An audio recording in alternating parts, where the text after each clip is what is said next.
Hello everyone, this is Sakshi Vishnoi. Welcome to Magnet Brains Competition. So इस video में हम लोग क्या देखने वाले हैं? इस वीडियो में हम लोग अपने एग्जाम जैब का paper 1 that is principles and practices of banking के module B that is functions of bank का टॉपिक बैंकर कस्टमर रिलेशनशिप देखने वाले हैं. एज अ बैंकर आप लोग काफी फेमिलियर होंगे कि बैंकर और कस्टमर के क्या रिलेशनशिप होते हैं, क्या डिफरेंट रिलेशनशिप्स होते हैं. एज अ लेमैन जो कि एक बैंकर नहीं है, आपको भी पता होंगे कुछ ना कुछ रिलेशंस कि हाँ एक कस्टमर और बैंकर के क्या रिलेशनशिप्स होते हैं. एक लेमैन, एक कॉमन मैन जैसे बैंक जो कि बैंकर नहीं है, जैसे कि बैंक की बहुत ज्यादा नॉलेज नहीं है, स्टिल उसे पता है कि उसके क्या रिलेशनशिप्स है विद अ बैंकर, बिकॉज आपके वेरियस काइंड ऑफ अकाउंट्स है वहां पर, बैंक आपको various kind of services provide करती है, तो वी नो कि एक बैंक और एक कस्टमर के क्या रिलेशनशिप्स होते हैं. लेकिन इस चीज को हमें प्रॉपरली पढ़ना जरूरी है. जो डिफरेंट एंड मेन पॉइंट्स हैं वो हमें पता होने चाहिए. कुछ जो रिस्पॉन्सिबिलिटीज हैं बैंक की एंड कुछ रिस्पॉन्सिबिलिटीज कस्टमर्स की वो हमें पता होनी चाहिए, बिकॉज नॉर्मल चीजें तो पता है लेकिन थोड़ा सा डेप्थ में पता होना जरूरी है एज जब हम कोई एग्जाम देने जा रहे हैं, राइट. तो चलिए स्टार्ट करते हैं इस पर्टिकुलर टॉपिक को. सबसे पहले बैंकर कस्टमर रिलेशनशिप को पढ़ने से पहले एक कंज्यूमर या हम बोले एक कस्टमर कौन होता है हमें ये पता होना चाहिए. क्या कस्टमर सिर्फ एक पर्सन, एक इंडिविजुअल पर्सन हो सकता है? हो सकता है, लेकिन जरूरी नहीं कि सिर्फ और सिर्फ जो है कस्टमर कोई एक पर्सन ही हो सकता है. Customer can be a natural person, ठीक है. A customer need not necessarily be a natural person. Customer need not necessarily be a natural person. ठीक है, that means हम ही होना is not जरूरी. जो कस्टमर है that can be an artificial person also. अब artificial person क्या होता है? कोई एक कंपनी है, एक कंपनी की अपनी सेपरेट लीगल एंटिटी होती है, तो वो एक आर्टिफिशियल पर्सन है. जैसे कि फॉर एग्जाम्पल हमारे पास में एक कंपनी है टाटा मोटर्स. टाटा मोटर्स एक कंपनी है, उसे हम टाटा मोटर्स के नाम से जान रहे हैं, उसके ओनर के नाम से नहीं, ठीक है. अगर जो है टाटा मोटर्स के कोई भी अकाउंट्स मेंटेन करने हैं कोई भी बैंक में, तो वहां पर आप देखोगे जो सारी चीजें हैं वो आप टाटा मोटर्स के नेम से देखोगे, उनके ओनर के नेम से नहीं देखोगे, ठीक है. So that is a artificial person. उसे एक सेपरेट लीगल एंटिटी है कि वो अपने नेम से सारी चीजें कर सकते हैं, राइट. तो जरूरी नहीं है कि एक कस्टमर जो है वो नेचुरल पर्सन ही हो, एक कस्टमर आर्टिफिशियल पर्सन भी हो सकता है, ठीक है.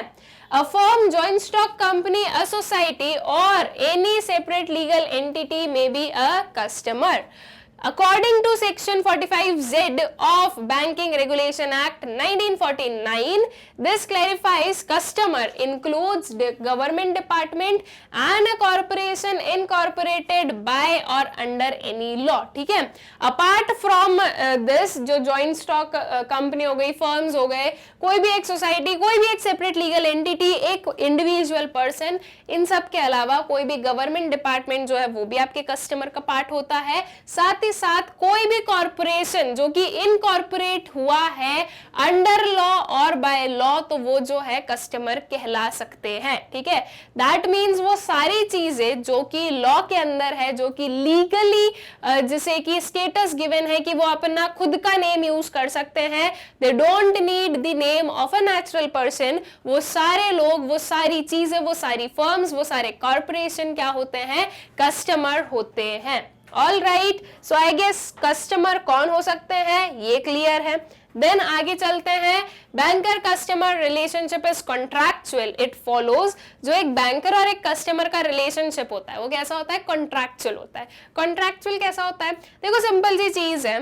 फॉर एग्जाम्पल मान लीजिए मेरा आज अकाउंट है कौन सी बैंक में? आईसीआईसीआई बैंक में. तो मेरा जो है किससे रिलेशनशिप है? आईसीआईसीआई बैंक के साथ में. फॉर एनी रीजन मैंने यहाँ से जो है अपना अकाउंट जो है वो क्लोज कर दिया, ठीक है. मैंने अगर यहाँ से अकाउंट क्लोज किया है तो हमारे जो रिलेशनशिप है वो क्या हो गए? वो खत्म हो गए. हमारा जो कॉन्ट्रैक्ट था दैट मींस जब तक अकाउंट रहेगा तब तक रिलेशनशिप रहेंगे. तो अकाउंट अगर मैंने क्लोज किया तो हमारा जो रिलेशनशिप है वो क्या हो गया? सॉरी, वो एंड हो गया, ठीक है. अब जो भी सर्विसेज आईसीआईसीआई बैंक मुझे पहले प्रोवाइड कर रही थी जब मेरा अकाउंट था वहां पर, अब वो प्रोवाइड नहीं करेंगी। ठीक, अगर मैं यही चीज अब यहां से निकाल के अपना अकाउंट जो है वो दूसरे बैंक में खोल लूंगी तो मेरा रिलेशनशिप दूसरी बैंक के साथ में हो जाएगा। सो दैट मीन्स जो बैंकर और कस्टमर का रिलेशनशिप होता है वो कैसा होता है, कॉन्ट्रैक्चुअल होता है। ठीक है, any person who is competent to contract can open deposit account with the bank branch of his or her choice and convenience। कोई भी पर्सन जो कि कंपिटेंट है अकाउंट खोलने के लिए, कॉन्ट्रैक्ट में एंटर करने के लिए, वो जो है अपना डिपॉजिट अकाउंट ओपन कर सकते हैं अपनी मर्जी के ब्रांच और अपनी मर्जी की बैंक के साथ में। ओके, अपना जो भी आपकी चॉइस है, जो भी आपकी कन्वीनियंस है। सारी बैंक्स जो है, हर एक बैंक का अलग अलग जो है मोटो होता है, हर एक बैंक जो है अलग अलग तरीके से अपनी सर्विसेज प्रोवाइड करती है, बट हर एक बैंक जो है वो यही चाहती है कि वो अपने कस्टमर्स को A1 कैटेगरी की जो सर्विसेज है वो प्रोवाइड करे। ठीक है, for entering into valid contract a person must be a major and possess sound mental health. एक वैलिड कॉन्ट्रैक्ट में एंटर करने के लिए एक पर्सन जो है वो मेजर होना चाहिए, दैट मींस 18 इयर्स के अबव होना चाहिए, और साउंड मेंटल हेल्थ होनी चाहिए, दैट मींस एक जो पर्सन है वो किसी भी काइंड ऑफ की जो है मेंटल डिसेबिलिटी ना हो उसमें, एक पर्सन जो है वो अपने डिसीजंस ले पाए, एक रैशनल पर्सन होना चाहिए, ल्यूनाटिक पर्सन जो है नहीं होना चाहिए। ठीक है, तो अगर आप एक कॉन्ट्रैक्ट में आ रहे हो तो एक कॉन्ट्रैक्ट में क्या जरूरी है कि एक साउंड मेंटल हेल्थ वाला पर्सन जो है वो इंपॉर्टेंट है, जिसमें सोचने समझने की क्षमता होती है। ठीक, लेकिन यहां पर ये जो मेजर गिवन है इसी चीज को हम थोड़ा सा चेंज करेंगे कि अब जो है एक माइनर भी अकाउंट खुलवा सकते हैं अकॉर्डिंग टू आरबीआई, या हम बोले कि आरबीआई जो है उन्होंने ये पर्टिकुलर मेजर निकाला है एंड आरबीआई ने जो है परमिट किया है टू बैंक्स कि वो लोग जो है माइनर्स को भी अलाउ कर सकते हैं कि वो अपना अकाउंट ओपन कर सकते हैं। ठीक है, minors can also open savings account with certain restrictions, बस इन पर कुछ रिस्ट्रिक्शंस होंगे। ठीक है, मेजर में जो है ये रिस्ट्रिक्शंस आपको नहीं देखने को मिलेंगे, लेकिन अगर एक माइनर अपना अकाउंट खुलवा रहा है खुद के नाम पे तो कुछ रिस्ट्रिक्शंस की जरूरत है। To boost financial inclusion the RBI permitted banks to allow minor above 10 years to independently open and operate saving banks account. ठीक है, 10 ईयर के अबव की जो एज है, 10 ईयर के अबव की जो माइनर्स हैं वो इंडिपेंडेंटली, दैट मींस किसी भी गार्जियन या किसी भी पेरेंट के अंडर, उनके नाम के अंडर जो है उन्हें अकाउंट खुलवाने की जरूरत नहीं, वो खुद के नाम पर खुद का जो इंडिपेंडेंट अकाउंट है वो ओपन करवा सकते हैं। Banks are allowed to offer additional facilities like internet banking, ATM, debit card and chequebook. साथ ही साथ बैंक अलाउड है कि वो ये कुछ एडिशनल फैसिलिटीज भी उन्हें प्रोवाइड कर सके। However such facilities should be with in the overall norms that a minor's account can't be overdrawn and these accounts should always remain in credit। ठीक है, लेकिन वही चीज जो रेस्ट्रिक्शंस वाली बात आई, तो यहाँ पर जो है कुछ रेस्ट्रिक्शंस, दैट इज ऐसी जो फैसिलिटीज हैं वो कुछ रेस्ट्रिक्शंस के साथ में चलेगी, कुछ नॉर्म्स के अंदर जो है फॉलो करनी होगी। ये जो फैसिलिटीज हैं ये आप प्रोवाइड करो एक माइनर को, बट एक माइनर का अकाउंट कभी भी ओवरड्रॉन नहीं होना चाहिए, कभी भी जो है एक माइनर ओवरड्रू नहीं कर सकता उसके अकाउंट को। दैट मींस कि अकाउंट में जितना मनी है उससे ज्यादा जो है एक जो माइनर है वो विड्रॉ नहीं कर सकता है। अपार्ट फ्रॉम दिस जो एक माइनर का अकाउंट है वो हमेशा क्रेडिट में रहना चाहिए, मतलब कि कुछ डिपॉजिट जो है वो हमेशा माइनर के अकाउंट में होना ही होना चाहिए। आप ये नहीं बोलोगे कि वो जीरो जो बैलेंस है उस पर रन कर रहा है, ये चीज जो है ये नॉर्म्स के अकॉर्डिंग नहीं होगी। ठीक है, then any person may apply for opening an account in his name but the bank reserves the right to do so on being satisfied about the identity of the customer। okay, अब apart from minor major हम अलग बात करें तो कोई भी जो person है वो ओपन कर सकता है अपना अकाउंट खुद के नेम पर, लेकिन बैंक के पास भी जो है राइट है कि वो अब उसका जो अकाउंट है वो तभी खोलेगी जब जो बैंक है वो सेटिस्फाइड हो जाएगी एक कस्टमर की आइडेंटिटी से। अगर बैंक सेटिस्फाइड नहीं है तो वो बिल्कुल मना कर सकती है कंज्यूमर को, एक कस्टमर को अकाउंट खुलने से। ठीक है, अकाउंट खुलवाने से। और ये चीज कैसे की जाती है, तो बैंक के वेरियस केवाईसी नॉर्म्स हैं, that is know your customer norms हैं। आरबीआई ने वेरियस जो है नॉर्म्स लगाए हैं ताकि जो बैंक है उनके साथ में कोई भी काइंड ऑफ फ्रॉड ना हो, जो बैंक है वहां पर जो है हमें कोई भी मनी लॉन्ड्रिंग का केस ना देखने को मिले, एंड बैंक जो है वो किसी भी काइंड ऑफ रिस्क पर ना रहे, कोई भी इलीगल काम ना हो सके। इसके लिए जो है ये वेरियस नॉर्म्स और वेरियस जो वेरियस हम बोलेंगे रेस्ट्रिक्शंस है, या बोलो कि अकाउंट खुलवाने से पहले जो वेरियस चीजें कंसिडर करनी है वो जरूरी होती है। Know your customer policy, anti money laundering, ये सारी चीजें जो है ये हम डिटेल में आगे पढ़ने वाले हैं, इसलिए उस चीज को अभी मैं यहाँ पर आप लोगों को ज्यादा नहीं पढ़ा रही हूँ, ठीक है। अभी जो है हमें क्या समझना है, जो बैंकर कस्टमर के रिलेशनशिप से ये देखना है। अब आते हैं हमारे पास में बैंकर और कस्टमर के रिलेशनशिप। फर्स्ट वाला रिलेशनशिप है is of the debtor and creditor. ना डेब्टर हम किसे कहते हैं, एक पर्सन जिसके पास में जो कि लायबल है हमें वापस मनी पे करने के लिए, ठीक है, जिसने कर्ज लिया है उसे हम क्या कहते हैं, डेब्टर कहते हैं, और जिसने मनी दिया है वो होता है क्रेडिटर। अगर देखो आपकी और मेरे ही अगर रिलेशनशिप हम लोग देख लें, मान लो कि आपने जो है मुझे मनी दिया है, तो आप क्या हुए, आप क्रेडिटर हुए, और आपके लिए मैं क्या हुई, मैं डेब्टर हुई, ठीक है। मेरे पास में डेब्ट है जो कि मुझे रीपे करनी होगी। तो अब सबसे पहले आता है हमारे पास में किस चीज का रिलेशनशिप, डेब्टर एंड क्रेडिटर का। इस पर्टिकुलर रिलेशनशिप में हम बोल रहे हैं कि बैंक क्या है, बैंक है debtor and customer is a creditor. हम एज अ कस्टमर बैंक में मनी डिपॉजिट करते हैं, हमने मनी किसको दिया, बैंक को दिया, और बैंक जो है अब लायबल है उस मनी को हमें रीपे करने के लिए जब हम मांगे, या फिर अदरवाइज जो भी अलग नॉर्म्स होंगे, ठीक है। अगर डिमांड डिपॉजिट है तो जब हम मांगे वो मनी वापस रिटर्न करना पड़ेगा, अगर फिक्स डिपॉजिट है तो अकॉर्डिंग टू द मैच्योरिटी वो मनी हमें रिटर्न करना पड़ेगा। तो दैट मीन्स कि हम है क्रेडिटर, हमने अपना मनी दिया है, एंड बैंक के पास में वो डेब्ट है हमारी, ठीक है। बैंक ने उस मनी को लिया है, बैंक हमारी डेब्टर है, जब हम मनी मांगेंगे तो बैंक को हमें रीपे करना होगा। This is the banker and customer relationship of creditor and debtor, ठीक है। So when a customer deposits money with his bank, the customer becomes a lender and the bank becomes a borrower. The money handed over to the bank is called debt, ठीक है। जो money bank को दिया गया उसे हम क्या कहते हैं, उसे हम कहेंगे debt. The relationship between the banker and the customer is that of a debtor and creditor. The feature of this relationship are the money is lent to the bank and the bank is free to use it in a way most beneficial to it, ठीक है। जो money है वो land किया गया, हमने deposit कर दिया, वो मनी एक काइंड से हमने लेंड ही किया है बैंक को, तो हमने जो है बैंक को मनी दे दिया, और बैंक जो है वो फ्री है उस मनी को मोस्ट बेनिफिशियल वे में यूज करने के लिए। मतलब कि बैंक उसे कैसे यूज कर रही है उसको हमें बताने की जरूरत नहीं है, ना ही बैंक को जो है हमसे परमिशन लेने की जरूरत है कि हम आपका मनी इस वे में यूज कर ले। क्या, bank is free to use it in the most beneficial way, ठीक है। The bank is not bound to keep such money intact. जो बैंक है वो इस चीज के लिए बाउंड नहीं है, वो जो है इस चीज से बंधी हुई नहीं है कि उस मनी को एज इट इज रखे जैसे हमने दिया है, ठीक है। वो बिल्कुल उस मनी को यूज कर सकती है, बैंक के पास में ये बाउंडेशंस नहीं होते हैं।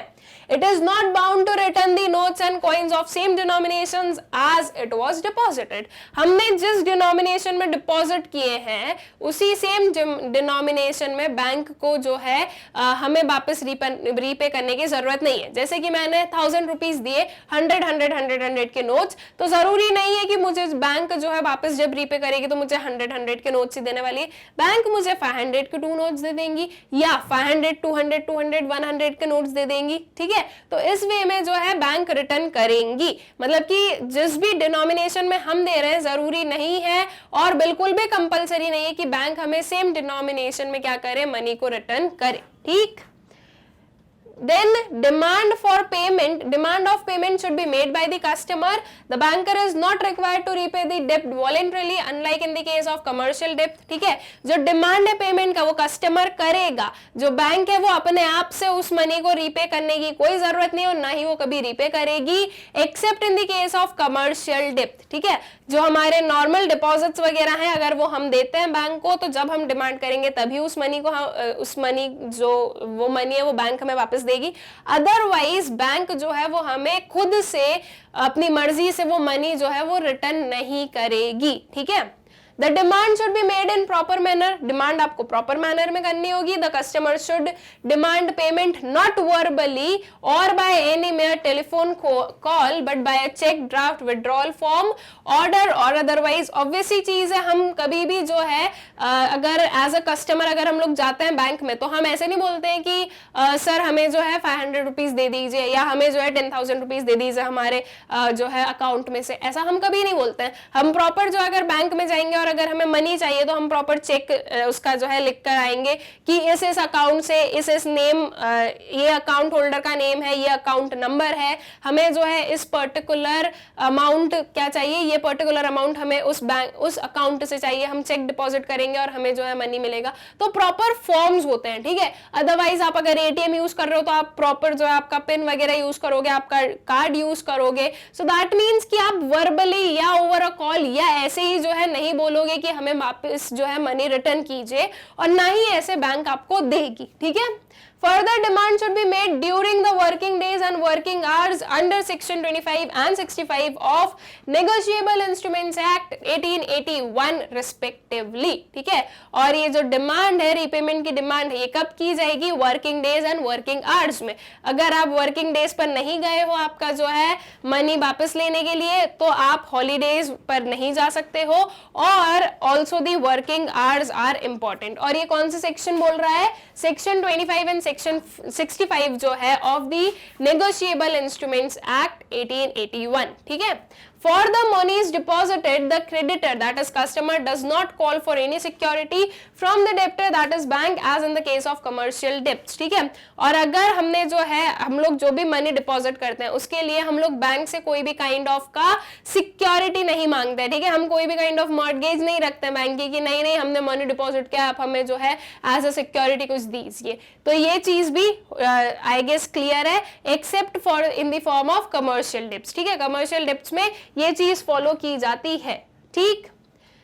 In case of deposit accounts repayable on demand, the law of limitation does not begin to run until demand has been made for repayment. What is law of limitation? Law of limitation है एक time period कि हमने बोला है कि आप अपना deposit जो है आपने इतना किया है, आप इसको क्या कर लो, इसको इनकैश करवा लीजिए इतने टाइम पीरियड में. ये होता है लॉ ऑफ लिमिटेशन. तो अगर डिमांड डिपॉजिट है तो लॉ ऑफ लिमिटेशन नहीं होता है. ठीक है. हमारी जब मर्जी है तब हम उस मनी को क्या कर सकते हैं? विड्रॉ कर सकते हैं. नहीं करना है विड्रॉ नहीं करेंगे, that is not a problem. तो अगर डिमांड डिपॉजिट होता है तो लॉ ऑफ लिमिटेशन वहां पर वर्क नहीं करता है.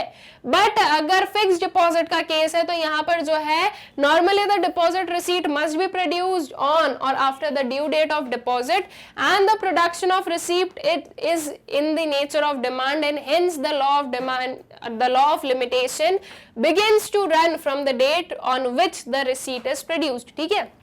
अगर फिक्स डिपॉजिट की बात करें तो फिक्स डिपॉजिट के केस में जो लॉ ऑफ लिमिटेशन है वो वर्क करता है. जो भी एक ड्यू डेट है, मैच्योरिटी डेट है, उसके बाद में एक रिसीट प्रोड्यूस की जाती है और उसमें जो भी पर्टिकुलर टाइम पीरियड है उतने ही टाइम पीरियड में एक कस्टमर को क्या करना होगा? अपना मनी जो है वो विड्रॉ करना होगा. अदरवाइज हो सकता है कि वो मनी फिर आपका ना बचे. ठीक है. तो उसमें जो है आपका लॉ ऑफ लिमिटेशन वर्क करता है. All right. I guess debtor creditor का जो रिलेशनशिप है वो क्लियर है. Then comes creditor debtor. अब जो है बैंक क्रेडिटर बन गई और कस्टमर क्या बन गया? डेप्टर बन गया. ये कब होगा? जब हम मनी बोरो करते हैं बैंक से. अब जब हमने बोरो किया है तो बैंक ने हमें मनी दिया है इसलिए बैंक क्रेडिटर हो गई, और हमने मनी लिया है इसलिए हम डेप्टर हो गए, और वो जो मनी हमने लिया है वो हमारे लिए डेप्ट है और उसे हमें रीपे करना होगा विथ इंटरेस्ट चार्जेस. ठीक है. प्रॉपर इंटरेस्ट चार्जेस भी पे करने होते हैं एंड जो भी टाइम पीरियड होता है उस पर हमें उसे रीपे करना होता है जो भी हमारे नॉर्म्स होते हैं उसके according. So when the bank lends money to the customer is the borrower and the money and the bank is the lender. ठीक है. ये हमारा दूसरा रिलेशनशिप हो जाता है. देन आते हैं हम next relationship, that is bailee and bailor relationship. Now what is bailee and bailor? अगर हम बेली की बात करें, बेली हम बैंक को मानेंगे और बेली का मतलब क्या होता है? अ पर्सन और party who temporary gains possession but not ownership. ठीक है. अगर इसका एक सिंपल सा एग्जांपल हम लोग लें तो जैसे कि मेरी कोई भी जो है एक सिक्योरिटी वाली चीज हो गई, मान लो गोल्ड. ठीक है. गोल्ड है मेरा, मैंने क्या किया है? गोल्ड को बैंक में डिपॉजिट कर दिया. तो एज अ बेली बैंक ने क्या किया, उस पर्टिकुलर को रखा है, तो उसको जो है उस गोल्ड का पोजीशन किसको मिला, बैंक को मिला, लेकिन क्या ओनरशिप मिली, नहीं मिली। ठीक है, तो वो जब एक कस्टमर अपनी कोई भी जो चीज है, कोई भी एक पर्टिकुलर टेम्पररी चीज है, यूजुअली ये प्रॉपर्टीज में चलता है, तो उसको जब पोजीशन आप किसी और पर्सन को दे देते हो, ओनरशिप नहीं देते हो लेकिन पोजीशन देते हो, तो उसे हम बेली कहते हैं। और अगर बेलर की बात करें तो बेलर होता है कस्टमर, द पर्सन और party that entrust goods to bailee. ठीक है, वो पार्टी जो कि गुड्स किसको दे रही है, किस पर ट्रस्ट कर रही है, बेली पर कर रही है, और वो बेली को दे रही है अपने गुड्स या जो भी चीज उसके ओनरशिप में है वो, कि हाँ आप इसका जो है पोजीशन आप लोग देख सकते हो। ठीक है, so when a customer deposit certain valuable bonds, securities or other documents with the bank for safe custody, the bank becomes a bailee and the customer is the bailor. ठीक है, क्या किया कस्टमर ने जो है उसके कुछ बॉन्ड्स, उसकी कुछ सिक्योरिटीज को डिपॉजिट कर दिया है विद द बैंक, तो अब जो है बैंक इन सारी चीजों को संभाल के रखेगा। अब कस्टमर का कोई रोल नहीं है, कस्टमर जो वो फ्री हो गया कि हमने तो बैंक को दे दिया, बैंक की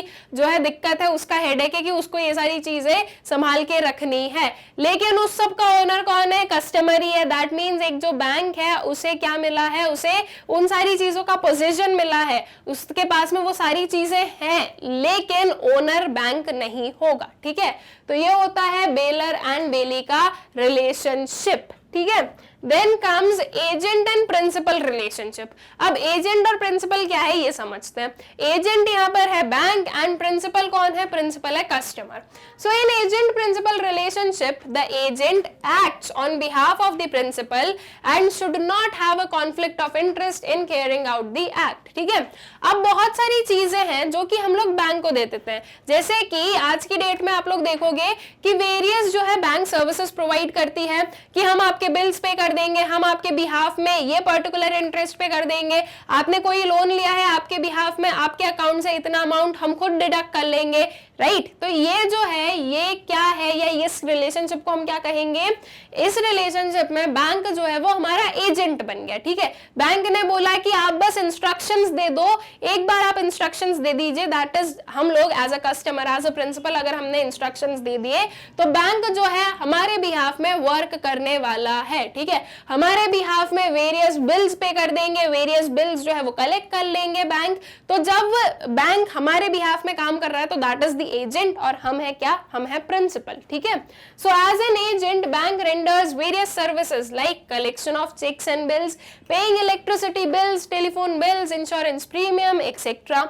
The relationship of agency, however, terminates on the death, insolvency and lunacy of the customer or the completion of the work assigned. ठीक है, और ये जो एजेंसी वाला जो रिलेशनशिप है ये एंड कब होता है, अगर एक पर्सन की जो है डेथ हो जाए, या अगर कोई लीगल एंटिटी है, ठीक है, तो उसकी जो है इंसॉल्वेंसी हो जाए, वो डूब जाए, या फिर जो है ल्यूनेंसी, दैट इज कुछ मेंटल स्टेटस जो है वो बिगड़ जाए, तो इस केस में जो ये एजेंसी वाला रिलेशनशिप है, एजेंट प्रिंसिपल वाला रिलेशनशिप है, ये अपने आप क्या हो जाता है, अपने आप टर्मिनेट हो जाता है। या फिर अगर कोई स्पेसिफिक वर्क दिया है, एक ही बार के लिए बोला है कि बैंक, या फिर बैंक को एज एन एजेंट बनाया हमने, तो अगर वो वर्क हो गया है तब भी जो है ये रिलेशनशिप या ये कॉन्ट्रैक्ट क्या हो जाता है, टर्मिनेट हो जाता है। ठीक है, so this is agent and principal relationship. उसके बाद में आता है लेजर एंड लीसी। ठीक है, तो इसमें जो है क्या होता है, बेसिकली इसमें आपकी बैंक क्या हो गई, लेजर हो गई, और लीजी कौन है, कस्टमर। बैंक जो है वो अपने कस्टमर्स को कोई भी एक चीज, एक जो है जगह ऑन अ लीज देती है। ठीक है, that means on an rent, हम ये बोल सकते हैं। कोई भी एक ओनर ने ऑन एन लीज अपनी जो लैंड है वो किसी पर्सन को दी, दैट मीन्स रेंट पर दी है। वो जो पर्सन है उस लैंड का ओनर नहीं है, लेकिन उस लैंड को वो यूज कर सकता है। इसे हम कहते हैं लीज पर देना कोई भी चीज, या लीजर एंड लेजर का जो रिलेशनशिप है। ठीक है, लीज एंड लेजर का।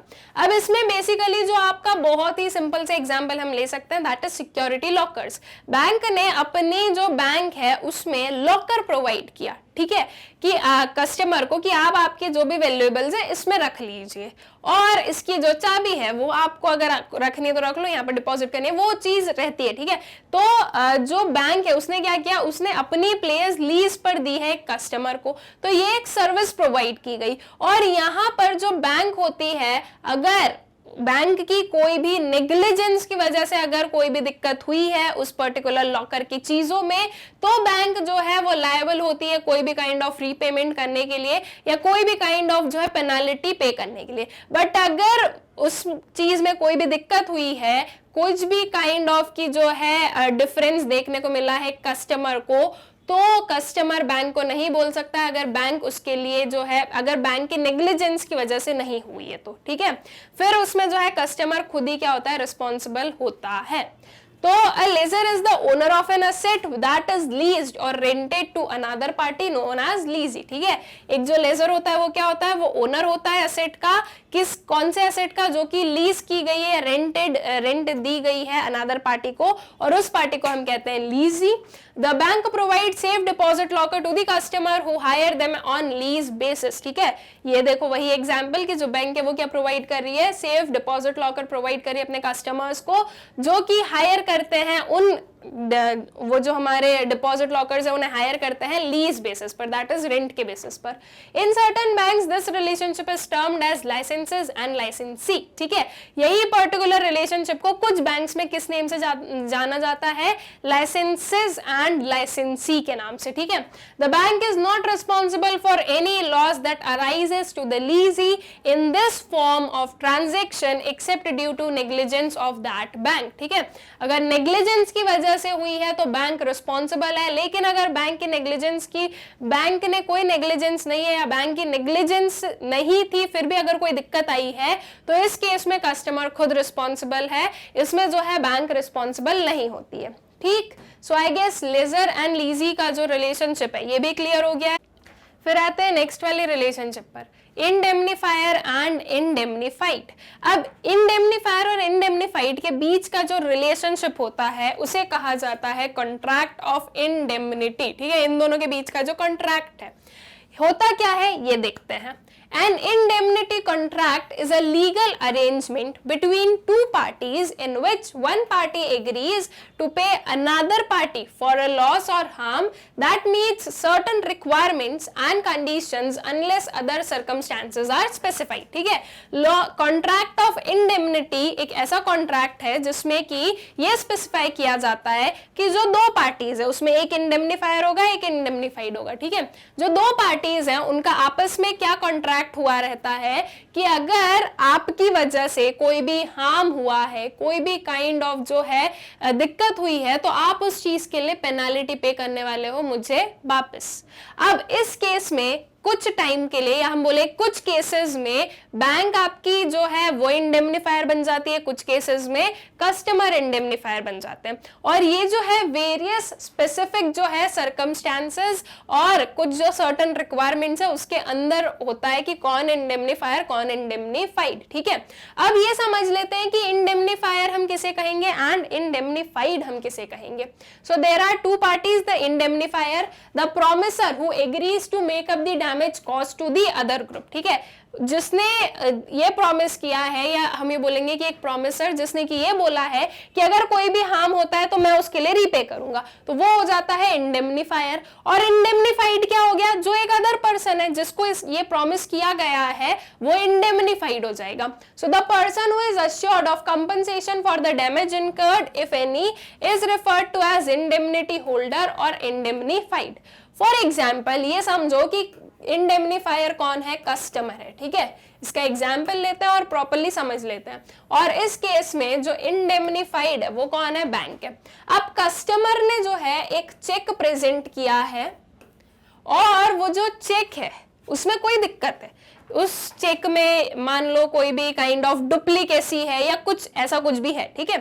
अब ये चीज बैंक ने क्या की है, ये चीज या तो बैंक ने आगे कर दी, उसको फॉरवर्ड कर दिया, या फिर वो चीज बैंक के जब पकड़ में आ गई तो बैंक ने किसका गला पकड़ा, कस्टमर का, कि आपने ऐसा चेक क्यों पेश किया, राइट, आपने ऐसा चेक क्यों दिया हमें जो कि डुप्लीकेट था, अब आपको जो है इतनी पेनाल्टी पे करनी पड़ेगी। तो ये जो है, ये जो हार्म पहुंचा है, इस पूरी प्रोसेस में जो दिक्कत आई है उसके लिए पे किसने किया, कस्टमर ने किया। किसको पे किया, बैंक को पे किया, ठीक है। तो ये होता है इंडेमनीफायर और इंडेमनीफाइड का रिलेशनशिप। सेम वेज अगर बैंक से कुछ गलती हो जाए, बैंक की कोई सर्विसेज में कोई प्रॉब्लम आ जाए, उनकी तरफ से कोई गलती हो जाए, तो बैंक जो है वो इसका पेमेंट करेंगे किसको? कस्टमर को। अब ऐसे केस में क्या होगा? बैंक जो है वो इंडेमनीफायर हो जाएगा एंड जो कस्टमर है वो इंडेमनीफाइड बन जाएगा। ठीक है, तो ये होता है इंडेमनीफायर एंड इंडेमनीफाइड का रिलेशनशिप।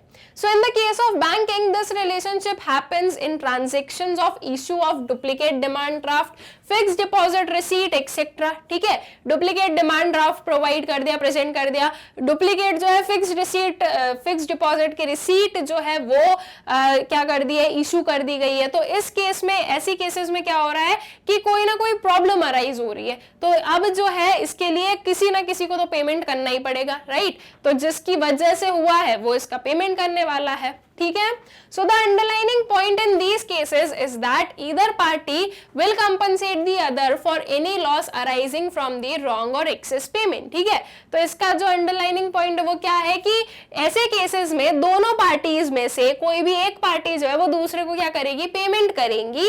कोई भी काइंड ऑफ लॉस हो गया है, किस वजह से? एक्सेस या रॉन्ग पेमेंट की वजह से। ठीक है, तो मतलब कि जो भी पर्टिकुलर पार्टी लॉस में है उसे पेमेंट किया जाएगा बाय द पार्टी जिसकी वजह से ये हुआ है। ठीक है, so I guess indemnifier and indemnified का जो रिलेशनशिप है अच्छे से क्लियर हो गया है। एंड आई होप सो कि ये जो सारे रिलेशनशिप्स हम लोगों ने पढ़े, debtor creditor, creditor debtor, indemnifier indemnified, bailor bailee, agent principal, ये जो कुछ स्पेसिफिक, कुछ मेन और कुछ जो बेसिक्स है हमारे रिलेशनशिप्स हैं, आई गेस ये सारे ही relationships of a banker and customer आप लोगों को अच्छे से क्लियर हो गए हैं। अब यहाँ पर हम लोगों ने कुछ टर्म्स देखे थे जो कि स्टार्टिंग में ही मैंने आप लोगों को बताए थे, know your customer, anti money laundering. तो ये सारी चीजें क्या होती है ये हमें आगे भी पढ़नी है और देखना है कि ये सब कुछ क्या होता है। तो इस चीज के लिए आप लोगों को जो है मैग्नेट ब्रेन्स कंपटीशन के साथ बने रहना पड़ेगा। इसीलिए आप लोग जरूर से जो मैग्नेट ब्रेन्स कंपटीशन हमारा चैनल है इसे सब्सक्राइब करें, इन वीडियोस को लाइक करें and also please do share these videos. Thank you.